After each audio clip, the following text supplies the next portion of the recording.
Boker Tov à tous, on arrive à la paracha de Béchalar. Veyehi Béchalar Paro et Aham. Et quand enfin Paro, il a décidé de laisser le peuple juif partir.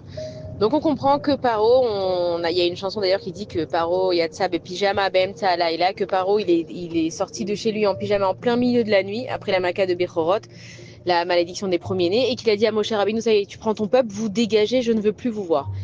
Et donc déjà, les Bnei Israël, ils sont sortis très très vite. Et on se pose la question, bon attends, ça fait quand même un petit moment là que Moshe Rabbeinu, il demande à Paro de partir. Comment ça se fait qu'on est parti tellement vite? On connaît l'histoire de la matzah, on a à peine eu le temps de la cuire, à peine eu le temps de prendre nos affaires, et qu'en plus on aurait voulu partir depuis qu'on est en esclavage, on est là-bas, on souffre. On aurait voulu partir, prendre le temps, partir comme des grands héros. Comment ça se fait que ça s'est passé comme ça tellement vite, en plus en plein milieu de la nuit? Le premier message, déjà, c'est que Akadash Baruch Hu, quand il viendra nous sauver, déjà qu'il nous sauve tous les jours, Akadash Baruch Hu, mais quand il y aura la délivrance finale, ça va se faire très rapidement. Ça veut dire que Hachem, quand il décide que les choses, elles arrivent, on n'a pas besoin d'attendre des tonnes de temps. Nous, on fait ce qu'on a à faire, on fait notre filote, on a la émouna, on a l'espoir, on espère de tout, on prie vraiment, on lâche rien, et quand Dieu, il décide que les choses, elles se passent, les choses, elles se passent. Et donc ensuite, on arrive, bon voilà, le miracle de la sortie d'Égypte, et on arrive devant cette fameuse mer. Et là, derrière nous, les Égyptiens, de côté, les animaux sauvages, et devant nous, la mer, et on comprend qu'on doit traverser la mer, mais bon, on comprend pas vraiment, on se dit, attends, Akadosh Baruch Hu, t'as fait des miracles pas possibles, t'as fait venir des grenouilles, des sauterelles, des animaux sauvages, et là, tu nous dis de traverser la mer, mais bon, fais-nous un signe, je sais pas, peut-être qu'il y a des bateaux qui viennent nous prendre, peut-être que les vagues de la mer, elles se calment, et qu'on comprend que même si on doit nager. Et en fait, les Bnei Israël, ils se sont retrouvés complètement désespérés devant la mer, ils ont compris qu'ils devaient traverser. Et alors, il y en a qui étaient paralysés, ils étaient immobiles. Il y en a qui voulaient carrément rentrer en Égypte et se rendre aux Égyptiens. Il y en a qui ont regretté d'être sortis d'Égypte. Il y en a qui ont vu leur mort. Il y en a qui ont voulu, ils ont dit, bon, moi, je préfère me faire avaler par un tigre, etc. C'est qu'il y avait une grande panique générale. Et à ce moment-là, Moshe Rabbeinu, il est là, il regarde le peuple. Et il y a une personne qui s'appelle Narshon Ben Aminadav. Et lui, il a compris. Et il s'est dit, ok, Akadash Baruch Hu, maintenant, il nous a fait tellement de miracles qu'il veut voir jusqu'à combien nous, en fait, on est prêts à croire en lui. Et donc, il a dit, moi, je vais aller. Dieu, il a dit de traverser la mer. Je vais aller, je vais traverser la mer. Et donc, il commence à mettre un pied dans l'eau et tout le monde le regarde. Waouh, ça y est, il a mis un pied dans l'eau, c'est sûr, elle va s'ouvrir parce que vraiment, il a montré à Hachem qu'il a confiance en lui. Il met un pied, puis l'eau, elle arrive jusqu'au genou et l'eau, elle monte un peu plus haut jusqu'aux hanches. Et là, les Béné Israël, ils sont en panique. Ils disent, mais attends, mais tu vois pas qu'il y a rien qui se passe. Et puis, ils commencent peut-être même à lui crier dessus. Mais t'es fou, il y a des enfants, ils vont faire comme toi. Mais qu'est-ce que tu fais? Panique générale. Et Narshon, il lâche pas l'affaire. Il a une foi en Akadash Baruch Hu. Et il continue, il continue. Et on nous dit que l'eau, en fait, elle est arrivée jusqu'à ce qu'il ne puisse plus respirer. Donc, l'eau, elle dépasse son nez. Lui, il prend sa grande respiration.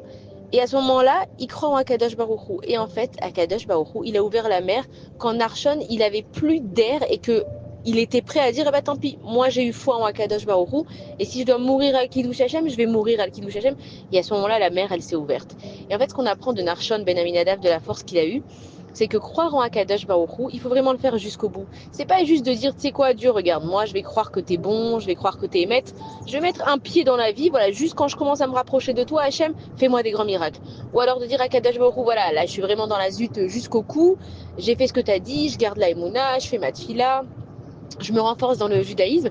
Bon, maintenant, Hachem, tu peux ouvrir la mer de mes soucis, tu peux me faire des miracles. Kadash Baruch Hu, il te dit non, non, non, si tu crois en moi, c'est jusqu'au bout. C'est pas à toi de me demander, en fait, quand est-ce que je dois te faire un miracle, c'est à toi d'attendre que les choses, elles arrivent. Et c'est une grande leçon de Emouna qu'il a fait Narshon, c'est de nous dire, nous, on doit faire ce que Akadosh Baruch Hu, il nous dit de faire.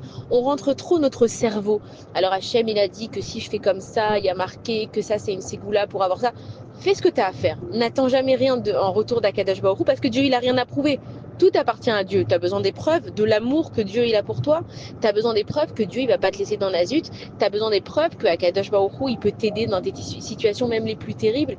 Et nous, notre erreur, c'est que on a compris que Dieu, il peut tester notre amour parce qu'il veut tout nous donner et agrandir notre récompense. Mais nous, on ne doit pas tester Akadash Baruch Hu. Dieu, regarde, moi, je t'aime. Je fais ce que j'ai à faire. On l'a dit, on l'a dit, on le dira après à Arsinaï. Naaseh Venishma. Akadash Baruch Hu, nous, on va faire. D'abord, première chose, on va te suivre. On va avoir la Emouna, on va garder l'espoir.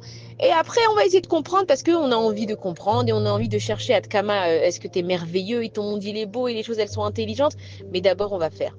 Et ensuite, donc, on est dans le désert On sait que dans le désert, donc, Akadosh Baruch Hu, c'est lui qui pourvoyait à tous les besoins de Bnei Israël. Donc, ils avaient des habits, et leurs habits se renouvelaient à chaque fois. Ils avaient toujours des habits neufs. On sait qu'il y avait des nuées de gloire. Donc, il y en avait une devant qui leur montrait le chemin, une derrière qui les protégeait des ennemis, une sur le côté, une sur l'autre côté et une au-dessus. On était entourés de nuées de gloire. On était entourés de la Shrina d'Akadosh Baruch Hu. Et comment est-ce qu'on mangeait? Akadosh Baruch Hu, chaque jour, il mettait la manne devant chaque tente et que chaque personne, elle venait récolter en fait la nourriture qu'elle avait besoin journalière. Et Akadosh Baruch Hu, quand c'était Shabbat, il nous disait de prendre double donc pour le Shabbat, mais c'est le seul jour où on avait double récolte. Et la manne, en fait, c'était du manger qui tombait du ciel. Et Akadosh Baruch Hu, il a interdit à chaque personne de prendre plus pour le lendemain. Il nous a dit, regardez, moi mes enfants, je vous promets que chaque jour, je vous donnerai à manger. Le vendredi, je mettrai une double portion. Vous aurez ça, il y aura un miracle que le vendredi, vendredi soir, ça ne va pas pourrir, ça va rester jusqu'au lendemain. Mais hors de question que vous preniez plus. Et en fait, évidemment qu'on écoute la parole d'Akadosh Baruch Hu, mais si seulement on comprenait ce message aujourd'hui, ce que ça veut dire. Akadosh Baruch Hu, il a créé un monde qui est parfait. Tout y est dedans. Si Akadosh Baruch Hu, il m'a promis qu'il allait m'aider, c'est qu'il va m'aider chaque jour. Nous, aujourd'hui, on est face à une réalité où on est sûr qu'on doit gérer et qu'on doit mettre autant d'argent de côté parce que dans la vie, on ne sait jamais, il faut prévoir et que nous, on doit faire très attention de faire absolument ce qu'il faut et que nous, on doit être très prévoyant.